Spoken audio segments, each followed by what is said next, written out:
for next is a fixed iterative repetition in which we have a counter variable, and most often we use I or J or K for that counter variable.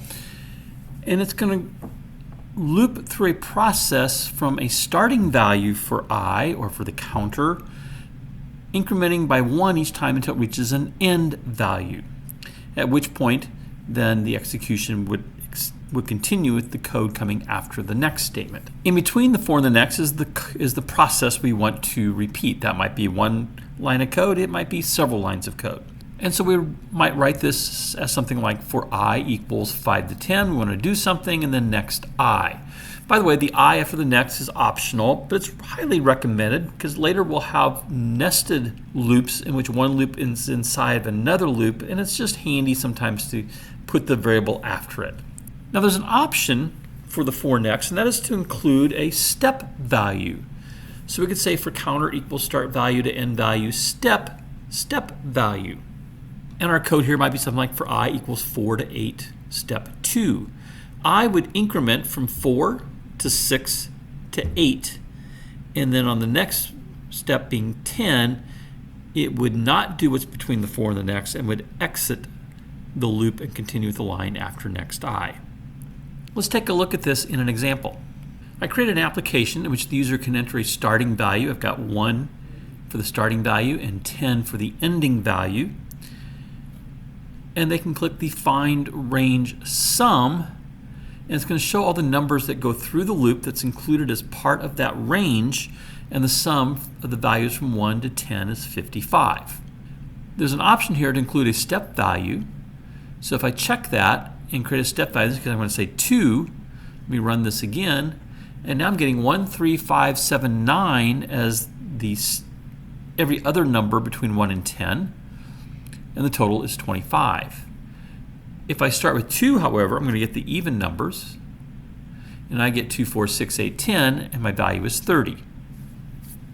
Let's go from 0 to 1,000, but I want to do a step by 5.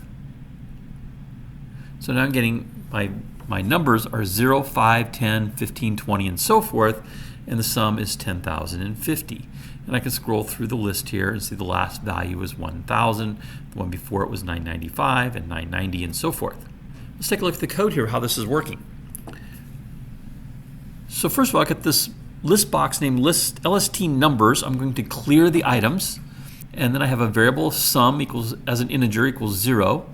My starting range integer variable is going to equal the txt start.text converted to an integer, and the end range integer variable equals txt end.text converted to an integer. Those are those top two text boxes. I'm going to create my counter as I being an integer, and then I did an if not chk step.check. So if the checkbox is not checked, we're going to execute this code for I equals starting range to end range, or for I equals start range to end range.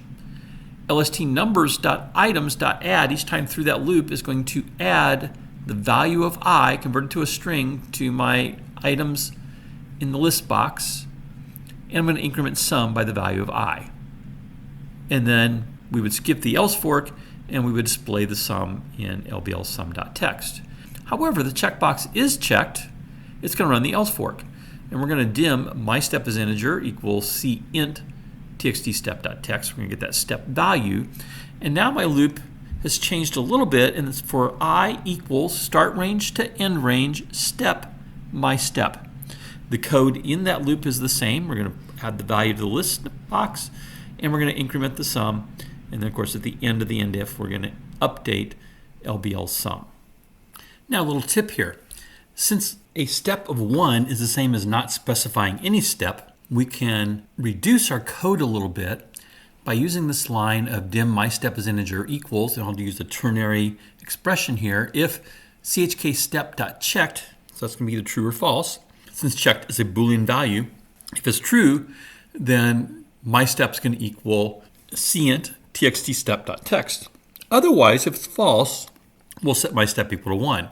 And then for the loop, I'm going to add a step my step in part of that for next loop. So if it's 1, it basically doesn't have any impact. But if it's anything else, then it will change the values of how the range is processed in its incremental values. Now I do want to show one other thing here. Actually, let me just demonstrate that still works. I can do something like 10 to 1 and say I want a step of -1. I'll include the check, I'll include the step, and now we're going to decrement from 10 to 1. We're still going to get a total value of 55 as we did from 1 to 10, but the process or the order in which it's processing those numbers is now reversed. If you just jumped into this video, you can see all the videos from the Programming Practicum playlist by clicking on the image in the lower right. And if you'd like to be alerted to future videos I create, you can click my picture in the top right to subscribe to the channel.